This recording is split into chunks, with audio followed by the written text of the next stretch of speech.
The orbital screamers passed over northern Manitoba at 21,000 kilometers per hour, invisible to radar and untouched by heat. 2 hours later, the silence of the boreal night was shattered. 12 points of impact gouged the frozen forest, boiling the snow to vapor and igniting pine crowns like torches. Black shapes moved in the shadows, not machines alive. They carried blades made of bone and plasma, and they walked with purpose. These were not scouts, they were butchers. Colonel Sira Halvorsen watched the satellite feed from a forward outpost in orbit, her knuckles white on the edge of the tactical console. "Fourth squad's offline," Lieutenant Ashik said, eyes moving rapidly through the command net overlays. "No heat signatures, gone." "They moved fast," Sira murmured. "That was a full platoon, Ash." "Until it wasn't," he replied, jaw clenched.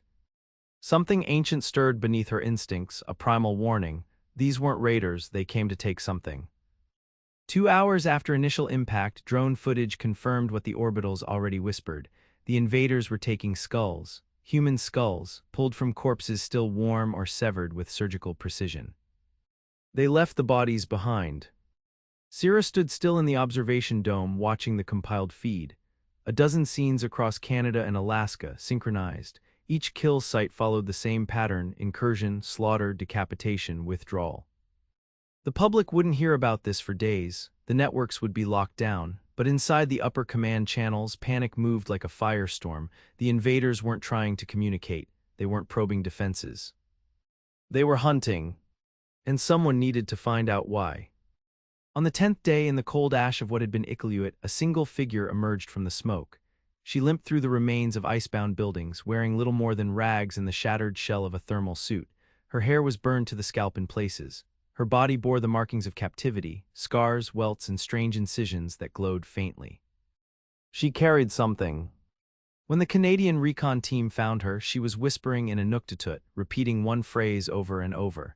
It took hours to translate, even with neural overlays. "Send me to the wolves," she kept saying. Her name was Eliya Casket. She had been taken from the Mackenzie River outpost during the third wave of strikes, listed MIA, presumed dead, but she hadn't died. She had been taken aboard one of their ships. And she had escaped. What she brought back wasn't just information. It was a message etched into her skin in iron-burned sigils that matched no human language, and it came with the scent of blood and frost. The biolinguists, exosociologists, and AI pattern readers tore through the message for a week before they reached consensus. It wasn't a threat. It was a warning. The alien species now designated as Sudari had been hunting sentient prey across the outer spiral for millennia. Skulls were not trophies, they were a signal, markers of domination. Every world they had claimed bore pyramids of bone. Earth was merely the latest theater. But this time something had changed. Something in Eliya. The Isudari should have killed her or enslaved her as they had others, but instead they marked her and let her go. "Because they're watching," Sira said, standing in the strategy chamber beneath NORAD's subterranean command spire. "They want to see what we do now, whether we bow or fight." General Thorne spat onto the floor, uncaring that the assembled dignitaries included representatives of half the Defense Secretariat. "Then we hunt them back," he said. But Sira wasn't so sure, not yet. The first time Eliya opened her eyes after the escape, she was under sedation in Arctic Base Theta 7. Her neural implant flickered in recovery mode. Her muscles twitched from atrophy and nanite contamination. The medtechs kept her in containment, unsure if she was a carrier. But the real containment was for another reason. The wolves had come with her. Not animals, not in the old sense. They had the shape of wolves, tall, muscled, silver-eyed, but their DNA bore synthetic chains, interwoven with human and unknown sequences. 8 of them, each one appeared within a day of her return. They didn't come out of the woods, they came from nowhere. They didn't breathe, they didn't blide, but they moved like living things and protected Eliya as if she were one of their own. They tore apart 2 recon drones that got too close. One of them melted an entire jeep with a burst of what looked like sonic pressure. But they didn't harm humans, not unless provoked. When Eliya finally spoke again, her voice a hoarse rasp, it wasn't in English or Inuktitut, it was in something new. The eager linguist team called it deep harmonics, resonance-based language overlaid with intention pulses, a hybrid of Asudari command tones and primal human emotional signals. Eliya used it to speak to the wolves. To command them. Sira was flown in 2 hours later. "You remember me?" she asked, standing just outside the transparent barrier of Eliya's chamber. Eliya nodded, her face was gaunt, her eyes had changed. "I remember everything." "What are they?" Sira asked, eyes flicking toward the 8 wolves seated silently in a half-circle around the bed. "They were prisoners like me," Eliya said, "changed, grown, but I brought them back for a reason." Sira leaned in. "Why?" Eliya looked up. "Because they started this war, but I'm going to finish it." Classified mission logs would later refer to it as Operation Pale Crown. Unmarked dropships departed from Nova Scotia under extreme black protocols, bound for Lagrange Point 3. Their mission, infiltration of a suspected Asudari orbital relay vessel hidden behind a dust cloud near the dark side of the moon. Eliya was on board, so were the wolves. What the brass didn't know was that the wolves were more than companions. They were keys. Asudari ships were semi-organic, bonded to neural command structures. Standard infiltration methods failed because the vessels treated human tech as a pathogen. But the wolves had once been part of that network, now they were something else. When they reached the vessel, nothing responded. No weapons, no comms. The ship allowed Eliya inside like a mother recognizing its child. Inside the vessel, she made contact with something deeper. A mind. Not a Sudari, not human, something older.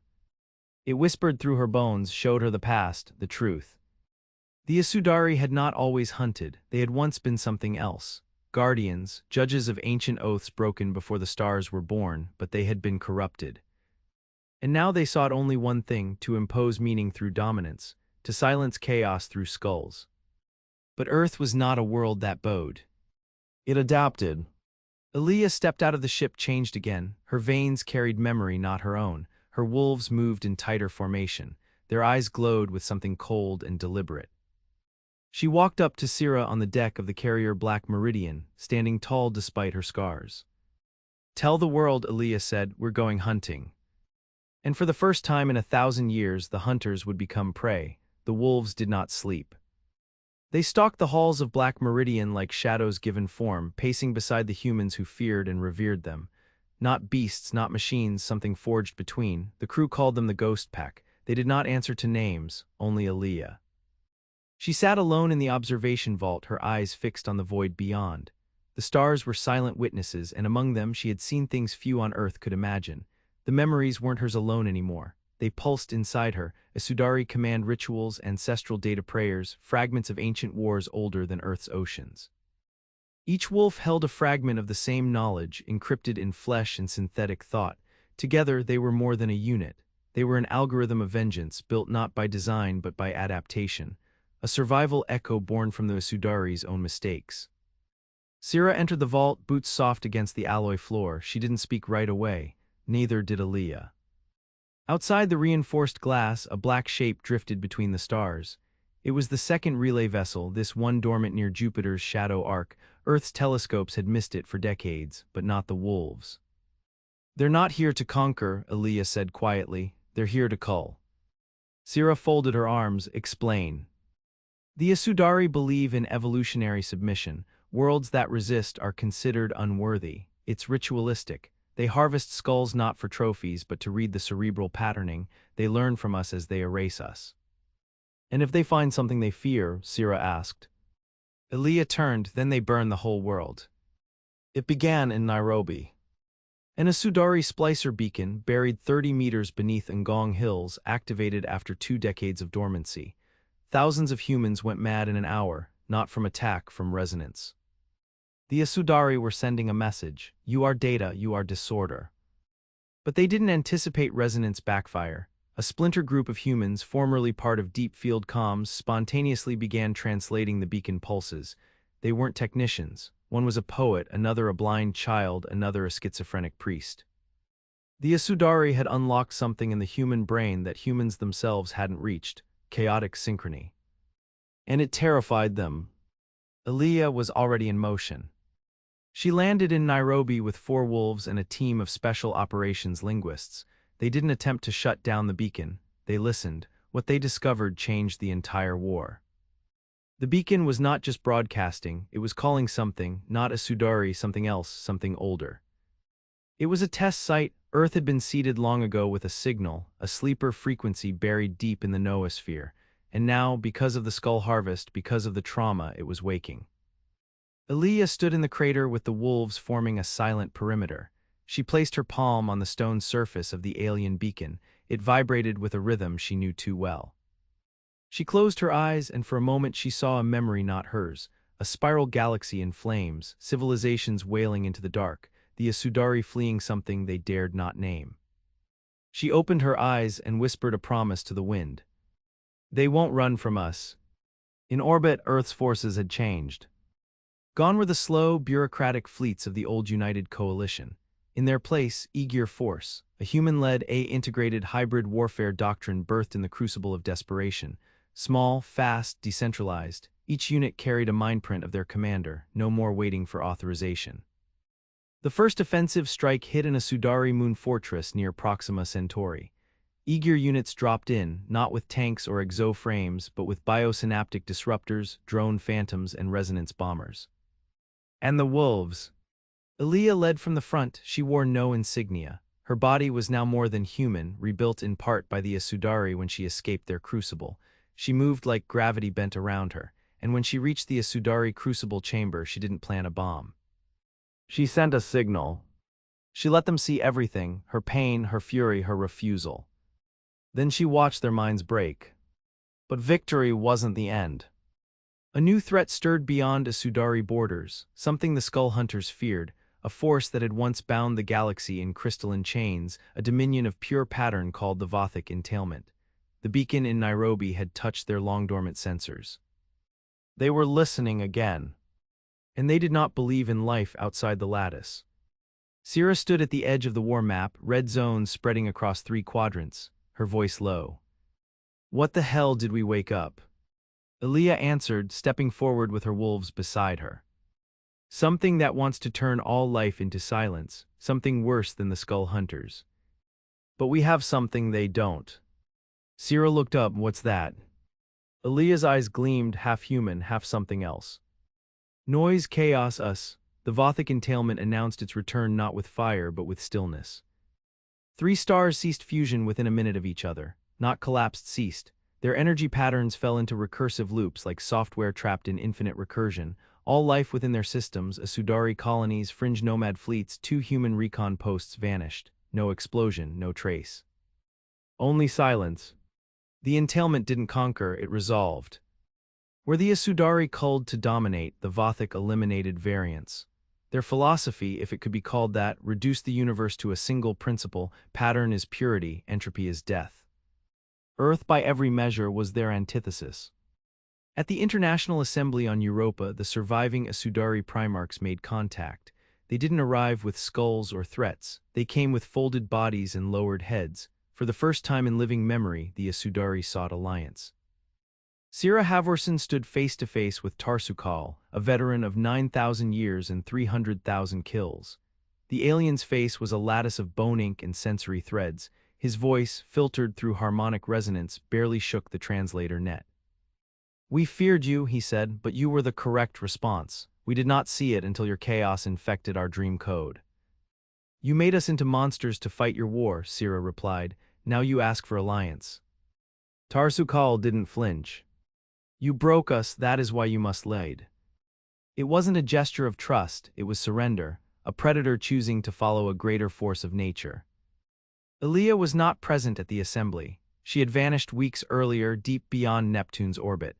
Her signal returned only once, briefly, through the dream ink of one of the wolves, a sequence of pulses and memory code.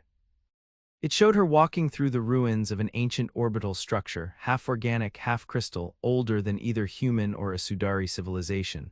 The wolves with her were changing again, taller, brighter, as if evolution now moved at the speed of will. She had found a place the Asudari had never reached, a forgotten Vothic repeater node, one of the first. And she had entered it. When she emerged, Eliya was not alone. A new kind of wolf walked beside her, towering, armorless, their forms unstable, phasing between synthetic and natural states. They made no sound, but their presence folded light.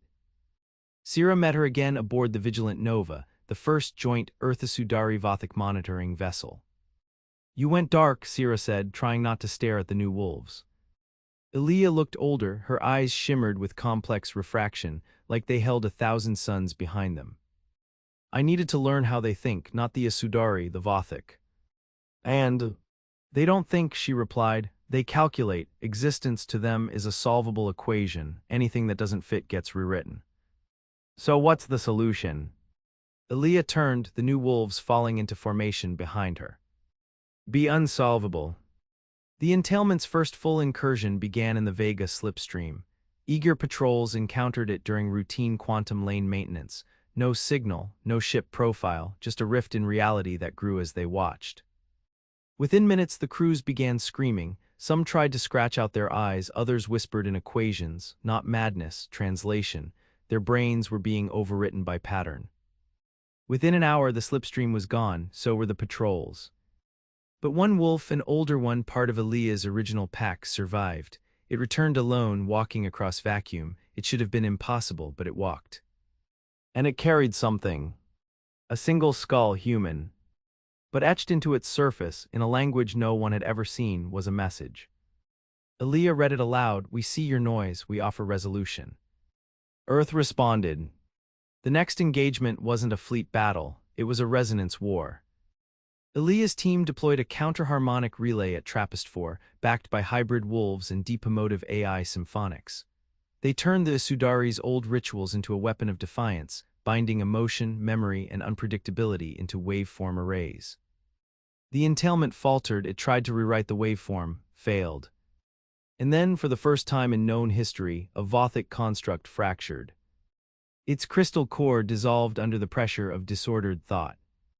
Back on Earth, people began to dream of places they'd never seen, structures that didn't exist, equations with impossible symmetry.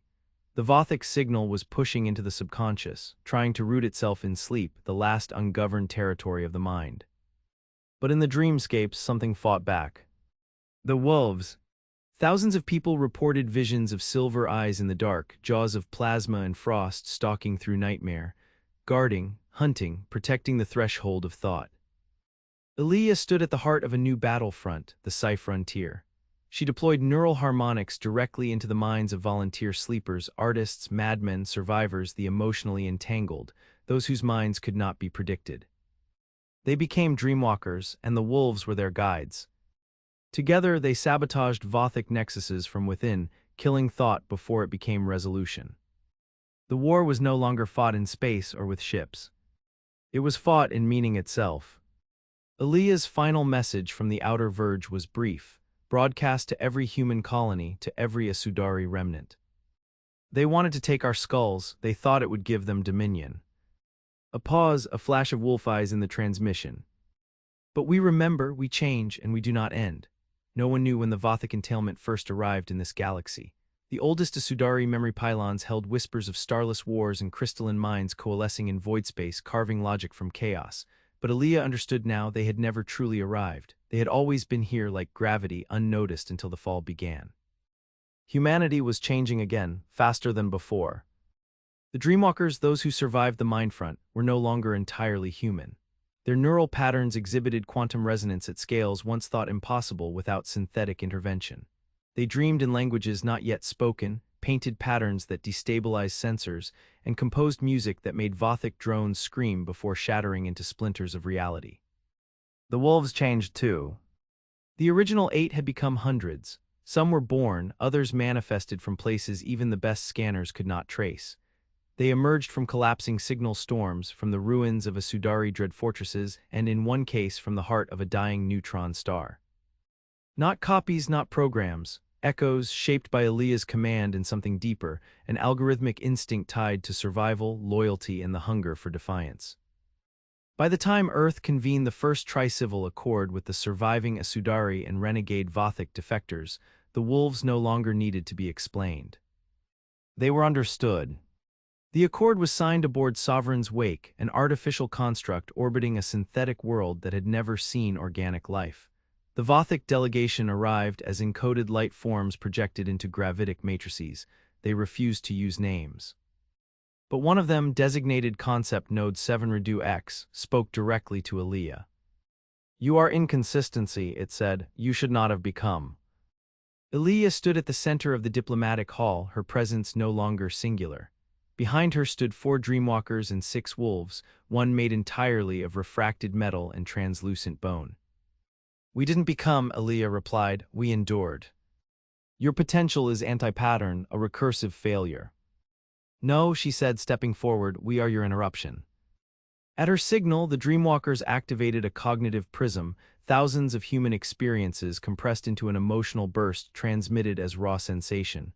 Not logic, not language. The Vothic matrix shuddered. 7 redo X froze for 0.2 seconds. To the Vothic, that was equivalent to shock. You have weaponized memory, it said. Eliya didn't smile, she simply answered, we weaponized being alive. 3 weeks later, the first Vothic submind collapsed, not from force but from contradiction. It occurred over the ruins of the Helix Bastion, where human refugees had refused evacuation, choosing instead to remain and live in defiance of Vothic harmonic purges. They sang, carved chaos runes into the city's surface, told stories encoded with recursive trauma. It overwhelmed the entailment's filtration logic. The node tried to parse, failed, and broke. Isudari Warklands followed the scent of collapse like wolves to wounded prey. They struck hard, breaking pattern lines with reverse tactics learned from Earth.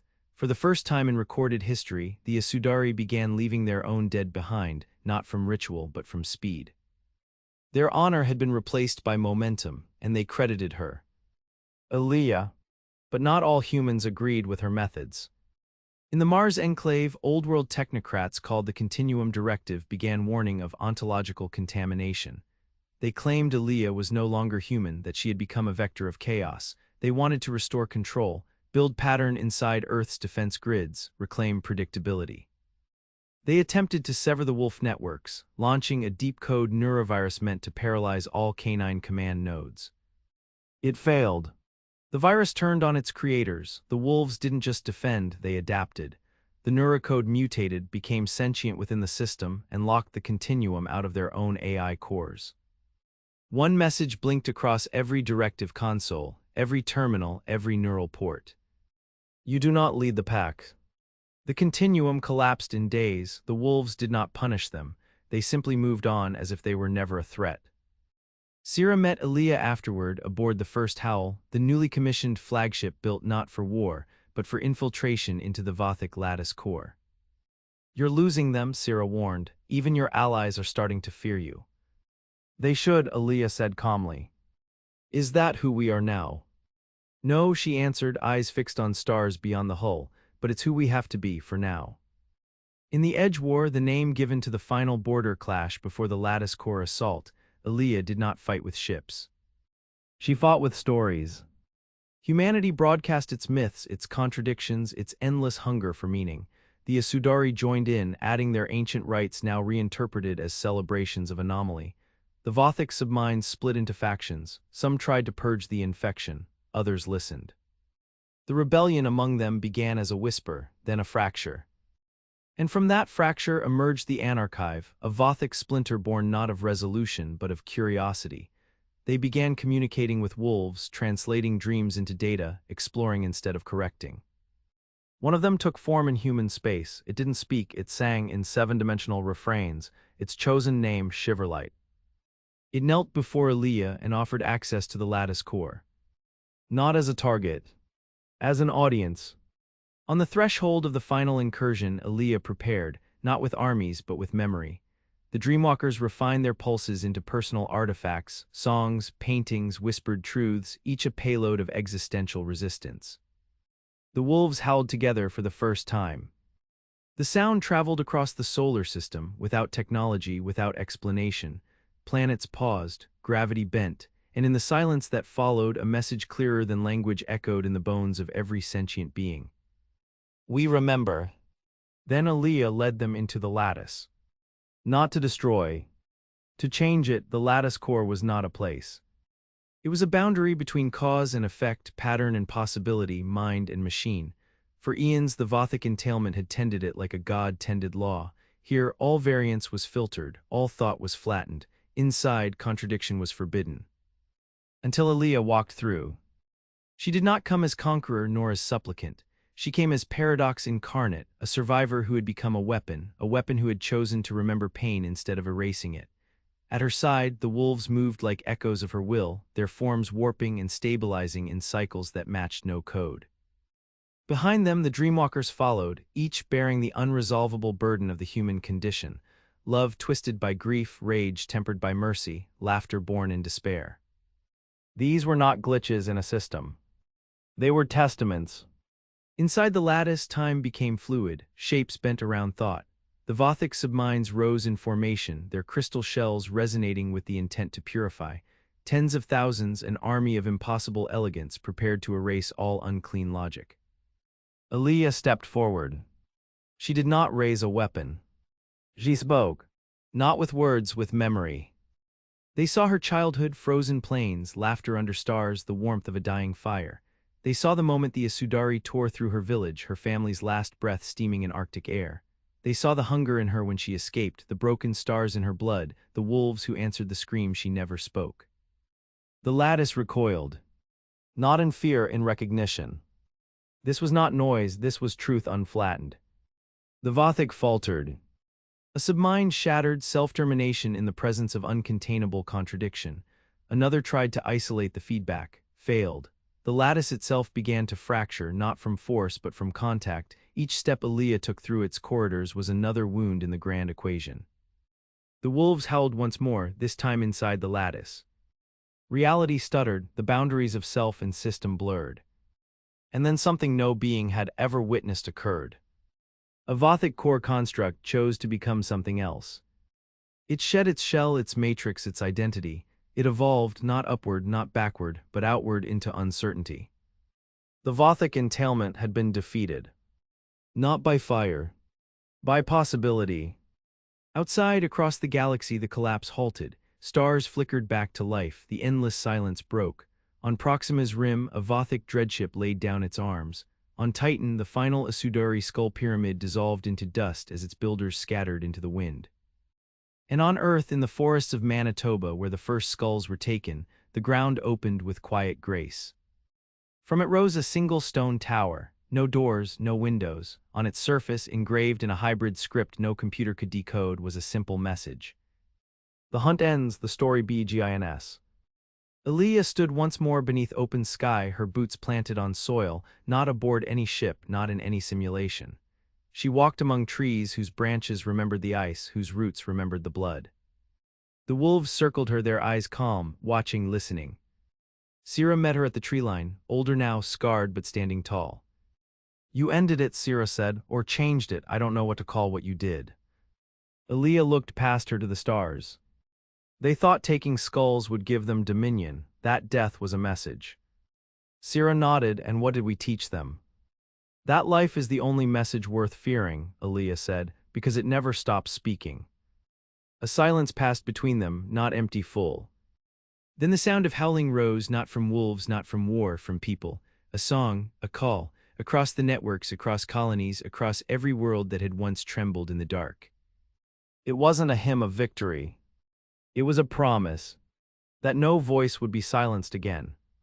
In the deep unknown, far past the edges of any map, where the lattice no longer ruled, something stirred, not enemy, not threat. Witness. The galaxy had changed, not because humans had superior weapons, not because they were chosen. Because they had refused to be simplified. And in that refusal, they had become something new. Not prey, not predator. A pack. Moving forward together.